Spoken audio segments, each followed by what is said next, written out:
The internet is one of the United States' most robust and growing industries. It enables free and open communication among billions, and it's been the backbone for protests around the world. But a new bill proposes we give the power to censor the internet to the entertainment industry. It's called Protect IP, and here's how it works. Private corporations want the ability to shut down unauthorized sites where people download movies, TV shows, and music. Since most of these sites are outside U.S. jurisdiction, Protect IP uses a couple different tactics within American borders.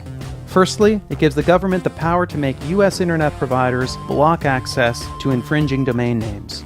They can also sue US-based search engines, directories, or even blogs and forums to have links to these sites removed. Secondly, Protect IP gives corporations and the government the ability to cut off funds to infringing websites by having US-based advertisers and payment services cancel those accounts. In a nutshell, that's what Protect IP will try to do. But in all likelihood, it'll do something else altogether. For starters, it won't stop downloaders. You'll still be able to access a blocked site just by entering its IP address instead of its name. What Protect IP will do is cripple new startups because it also lets companies sue any site they feel isn't doing their filtering well enough. These lawsuits could easily bankrupt new search engines and social media sites.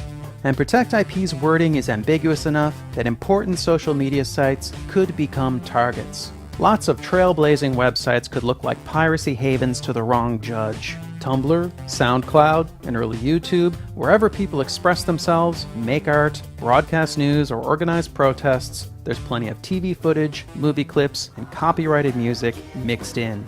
And even if you trust the US government not to abuse their new power to censor the net, what about the countries that follow in our path and pass similar laws? People around the world will have very different internets, and unscrupulous governments will have powerful tools to hinder free expression.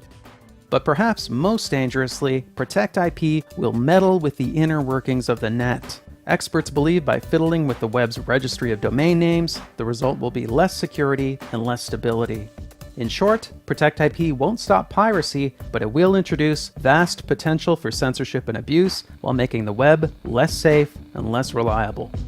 This is the internet we're talking about. It's a vital and vibrant medium, and our government is tampering with its basic structure so people will maybe buy more Hollywood movies. But Hollywood movies don't get grassroots candidates elected. They don't overthrow corrupt regimes, and the entire entertainment industry doesn't even contribute that much to our economy. The internet does all these and more. Corporations already have tools to fight piracy. They have the power to take down specific content, to sue peer-to-peer software companies out of existence, and to sue journalists just for talking about how to copy a DVD. They have a history of stretching and abusing their powers. They tried to take a baby video off YouTube just for the music playing in the background. They've used legal penalties written for large-scale commercial piracy to go after families and children. They even sued to ban the VCR and the first MP3 players. So the question is, how far will they take all this? The answer at this point is obvious. As far as we'll let them. Since we made this video, Protect IP has gotten much worse and is set up for quick passage. Now, the government and corporations could block any site, foreign or domestic, just for one infringing link. Sites like YouTube, Twitter, and Facebook would have to censor their users or get shut down, since they become liable for everything users post. And ordinary users could go to jail for 5 years for posting any copyrighted work, even just singing a pop song.